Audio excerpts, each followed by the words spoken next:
Once again, Christian greetings to all our valued listeners and viewers throughout the whole world, even more particularly to all Shepherd's Rod believers, and most especially to our beloved brothers and sisters in the United States of America. Special greetings to our brethren on Colorado, in Georgia, in Kansas, in Missouri, in Texas, in Chicago, Illinois, in Arkansas, in California, in New York, in Pennsylvania, in Canada, Fiji Island, Mexico, Spain, Africa, Kenya, Pakistan, Zambia, to the United Kingdom, to our brethren in Australia, as well as in Malaysia and Indonesia and Papua New Guinea, and to the rest of the 144,000 living saints scattered abroad. Greetings. May the good Lord bless you, brothers and sisters. This is our special episode number 29, just an hour exposition of the prophecy, as the last final warning message just prior to the close of provision. And still, we focus our attention to Revelation 11, verse 1 and 2, more particularly to the 42 months prophecy. Now, first of all, I would like to re-emphasize again that according to the Shepherd's Rod, there are only double fulfillment of Ezekiel's slaughter. So let's read again in 3 Symbolic Code, number 1, page 8. It says, "Therefore, as there are two separations, there is a double fulfillment of Ezekiel's slaughter, one in the church before the close of provision, and the other in the worldly churches after the close of provision." So, according to our reading, there are only two slaughtering. The first slaughtering is in the church, and the second slaughtering is in the worldly churches. Who are they? The worldly churches mentioned in 3 Symbolic Code, number 1, page 8. I would like to read first the statement on 1 Symbolic Code, 11 to 12, page 10. So, 1 Symbolic Code, 11 to 12, page 10. It says, "The slaying mentioned in verse 16, that is Isaiah 66, verse 16. 1 Symbolic Code, 11 to 12, page 10. The slaying mentioned in verse 16 is to be literal. For those that shall escape of them are to be sent to all the nations to proclaim His glory and His fame. This slaughter is in the church only. For those who escape of them are God's servants, whom after the slaughter He shall send to the Gentiles. And if the slaughter is not literal, then what will they escape from? Moreover, Ezekiel saw them literally slain." Ezekiel 9, verse 7. So, the statement says, this slaughter is in the church only. So, who are they, the church, mentioned in 3 Symbolic Code, number 1, page 8, by which the slaughtering will take place first in the church, and the second slaughtering is in the worldly churches. I would like to read 1 TG, number 3, on page 12. It says, "Is the slaughter of Ezekiel 9 to take place in the world or in the church? Is it the 7 last plagues, or is it the purification of the church?" Then the quotation is Ezekiel 9, verse 1, verse 4, and verse 9. Then it says, "The angels have charge of the city, Jerusalem, not of the world, and not of Babylon."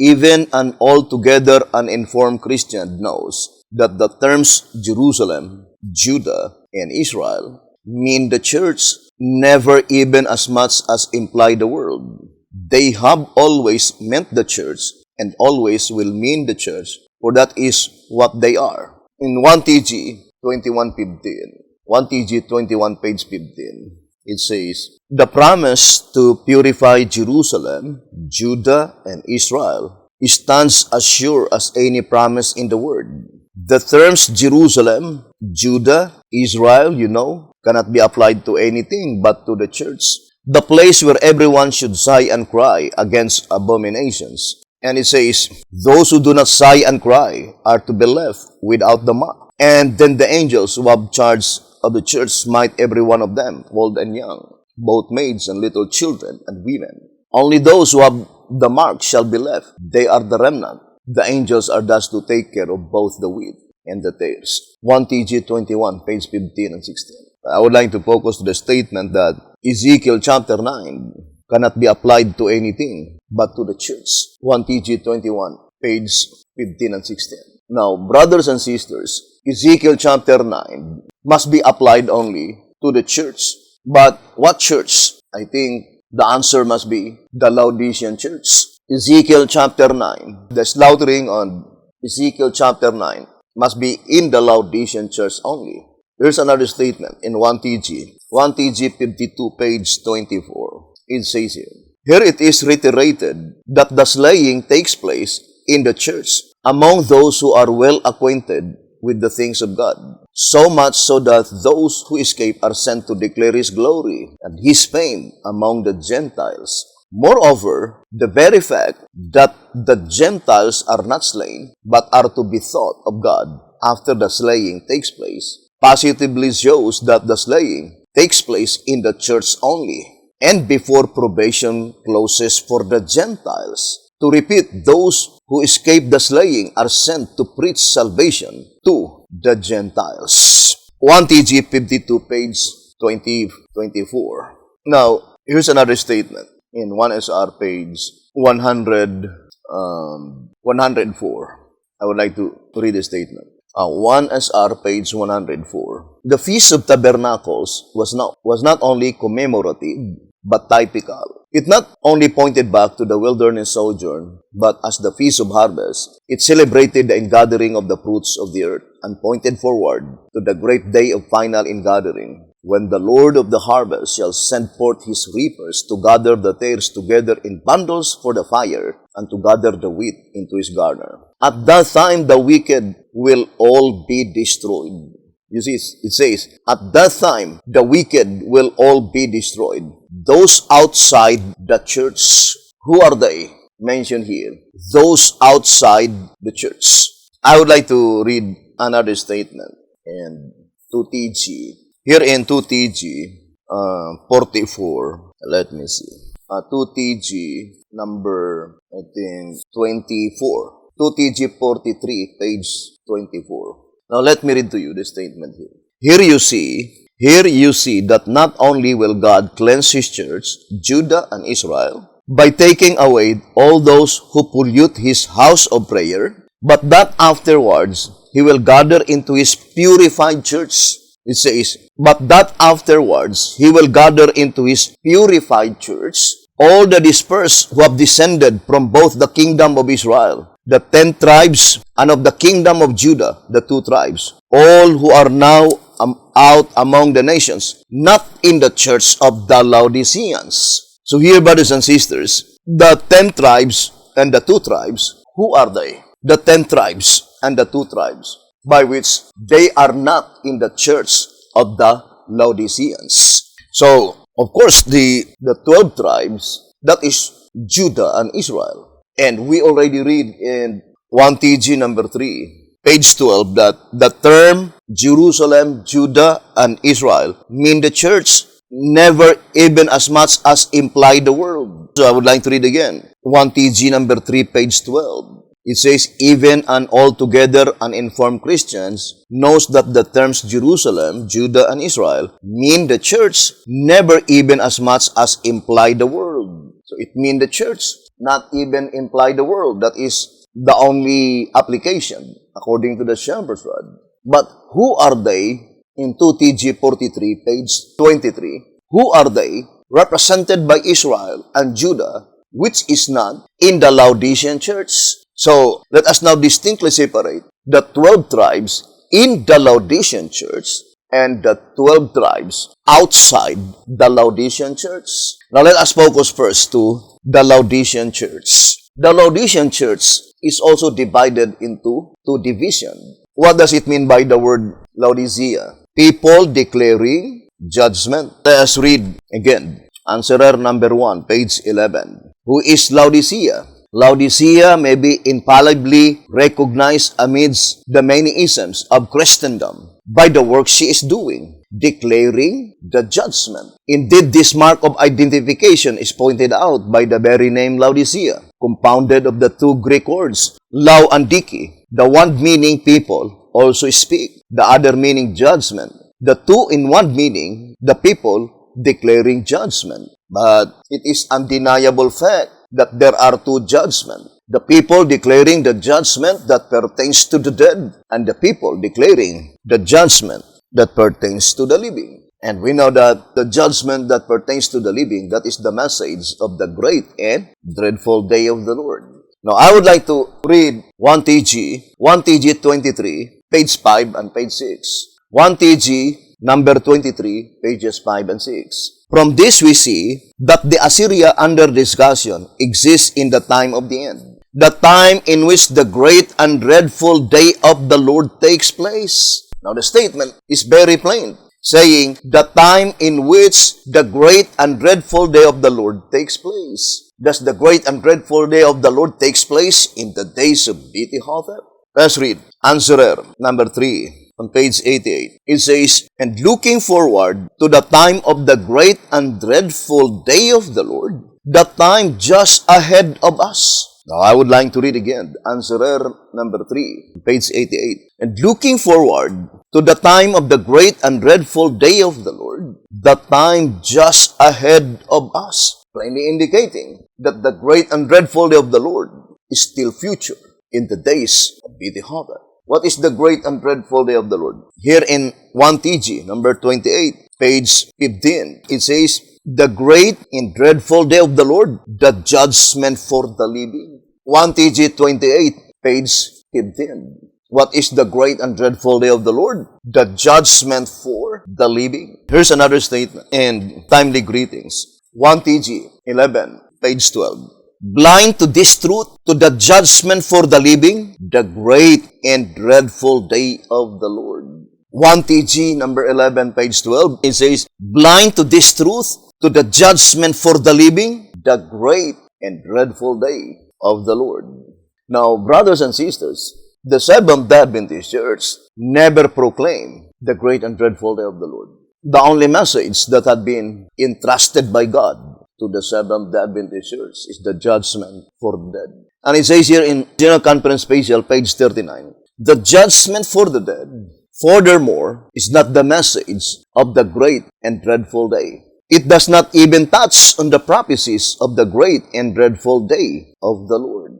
And in White House Recruiter, on page 21, it says, White House Recruiter, page 21, now that for the first time, the parable is ablaze with light, none but the eye that is hopelessly gone out in dungeon. Darkness can fail to see distinctly that the message with which we Seventh-day Adventists were entrusted in 1844 of the 9th hour is not the 11th hour message, not the message of the judgment of the living, but rather only of the judgment of the dead. So the word only, there is no other. The only message that had been entrusted by God to the Seventh-day Adventist Church is the judgment that pertains to the dead, not the great and dreadful day of the Lord.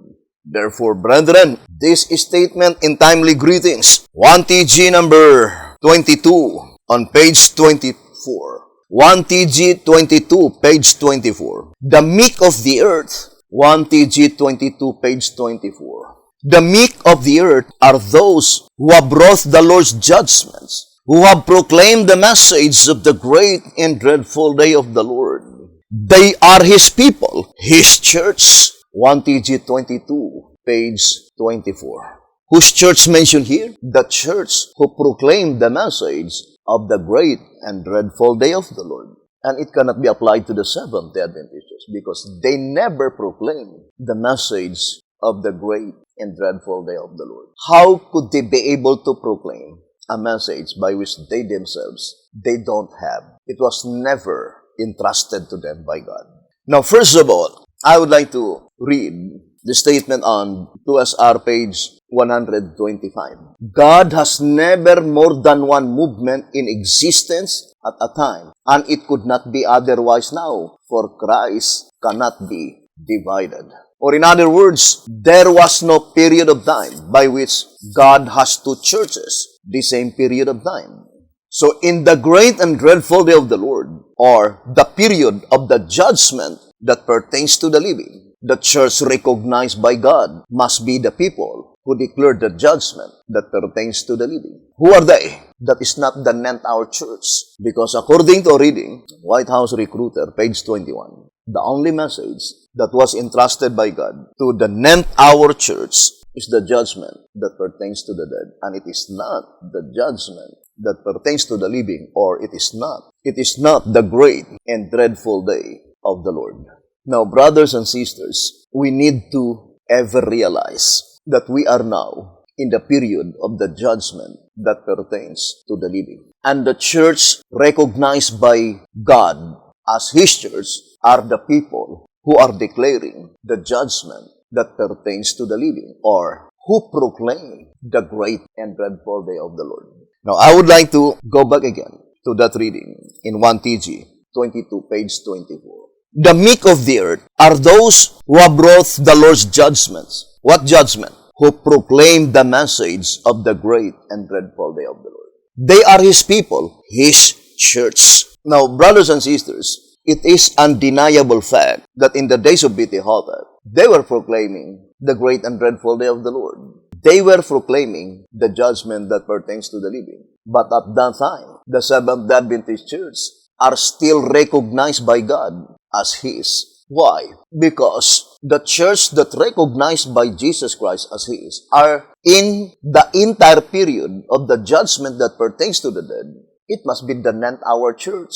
And that is the reason why the movement of Pentecostal is not a church. It is just an association, because the Seventh-day Adventist Church are still recognized by God as His church. But when the period of the judgment that pertains to the living is in progress, the church recognized by God as His church, it must be the people who are declaring the judgment that pertains to the living. Because that is what the word Laodicea means. People declaring judgment. Answerer number 1, page 11.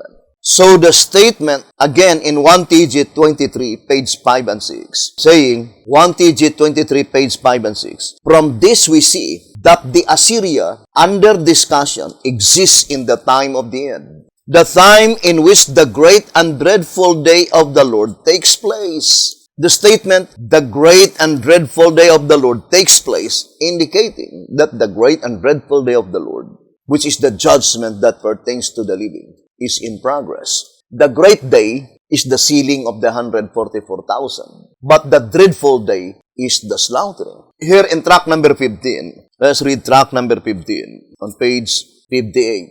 Tract number 15, page 58. Moreover, as the first phase of the judgment passes with the 6th chapter of Revelation, the second phase begins with the 7th chapter. That is, it begins with the sealing of the living saints, the first fruits. It is the great day for the righteous. So the sealing of the 144,000 is a great day for the righteous. But the day of slaughter is a dreadful day to those who failed to obtain the seal of the living God. Now here in 1 TG 22, page 26, 1 TG 22, page 26, it says, that we who are bearing the message of the great and dreadful day of the Lord, so pointing to the obedience, we are the only people bearing the message of the great and dreadful day of the Lord. That we who are bearing the message of the great and dreadful day of the Lord are counseled to seek meekness and righteousness. For thus only shall we be hid in the day of the Lord's anger. That is, merely bare knowledge of the message will not save us. There should be corresponding deeds with it. To repeat again, brothers and sisters, the Seventh-day Adventist Church, they never bear the message of the great and dreadful day of the Lord. The only people that bear the message of the great and dreadful day of the Lord is the obedience. Now, this is the most important question, brothers and sisters. Since there are only two slaughtering, the slaughtering before probation closes and the slaughtering after probation closes. And since we already read in the Shepherd's Rod that the slaughtering is only in Judah and Israel. Now, concerning Judah and Israel, according to 2 TG 43, 23, and 24, is divided only into two. Judah and Israel within the Laodicean church, and Judah and Israel outside the Laodicean church. Of course, Judah and Israel cannot be applied to the world, cannot be applied to Babylon, according to 1 TG number 3, page 12. Now, of course, logically, the very first slaughtering must be within the Laodicean church first, before the slaughtering of all the wicked among the 12 tribes outside the Laodicean church. But the Laodicean church itself is divided into two. People declaring the judgment that pertains to the dead, and people declaring the judgment that pertains to the living. Now, within the Laodicean church, when or where the slaughtering will take place first? Is it the Laodicean, the people declaring the judgment that pertains to the dead, or the Laodicean, people declaring the judgment that pertains to the living? Or the slaughtering in both classes takes place at the same time? First of all, the voice of inspiration says in White House Recruiter, I would like to read again. White House Recruiter, page 24. With these solemn words, the Lord warns that the slaughter, the antitypical Passover, it says, is to take place among those who are of the household of God. The church, for the escaped ones, are sent to the Gentiles who as yet have not heard of God's fame and His glory. Obviously, the angels who execute this slaughter are to take away from the church the unrighteous, those who are figuratively depicted in one instance as bad fish, and in another instance as guests not having the wedding garment on. White House Recruiter, page 24. But the portion that I would like to emphasize in that reading is that the slaughtering takes place on the antitypical Passover. There is no such statement in the Shepherd's Rod that there is slaughtering on the Feast of Tabernacle,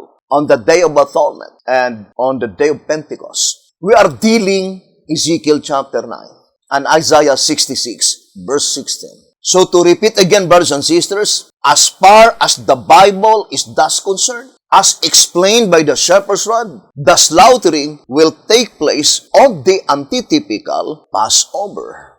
Now, I would like to read again the statement in 1SR Packet Edition on page 55 and page 56. 1SR Packet Edition, page 55 and page 56. The Passover too, in which perish all the firstborn of men and beasts that were found in dwellings which had not the blood on the doorposts, forspoke an antitypical Passover, in which all who are left without the mark, because of not sighing and crying, for the abominations in their midst will surely fall under the slaughter weapons of the angels. Ezekiel 9, verse 2.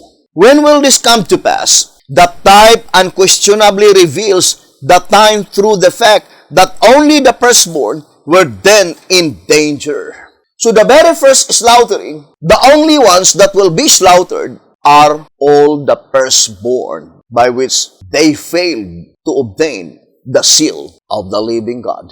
So that is the first slaughtering that will take place before probation closes, mentioned in 3 Symbolic Code, number 1, on page 8. Here's another statement in 1 Symbolic Code, number 9, page 4. 1 Symbolic Code, number 9, page 4. It says, in fulfillment of the above, the ministry now scores the idea that the judgment of Ezekiel 9 is a literal slaughter upon the house of God before the close of provision for the world, taking rather the position that it is the 7 last plagues, consequently saying, we need not look for miracles and the marked manifestation of God's power as in former days. Thus peace and safety is the cry from men who will never again lift up their voice. Why? Because all have perished in the slaughter which they had declared God was too merciful to visit upon His people. Apology, I really do not know the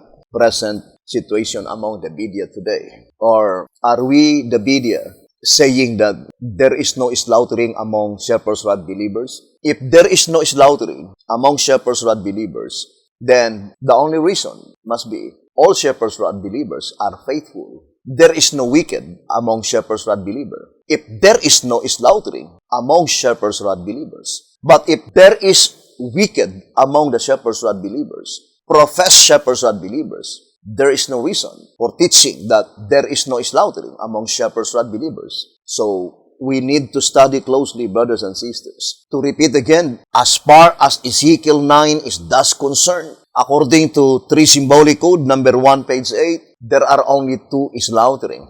The first slaughtering is before probation closes, and the second slaughtering is after probation closes. On the first slaughtering, only the firstborn sons. Who are they, the firstborn sons? The leadership, the ministry. It is undeniable fact that at this time, there are different leadership among the media, and they could not agree each other. Would you think all the leadership among the media is recognized by God as His ministry? Then God had different ministry by which they do not agree each other. It is an impossible thing. The statement I would like to read in track number 6 on page 3, since there is only one truth, and I do fully believe that the one truth mentioned here is present truth.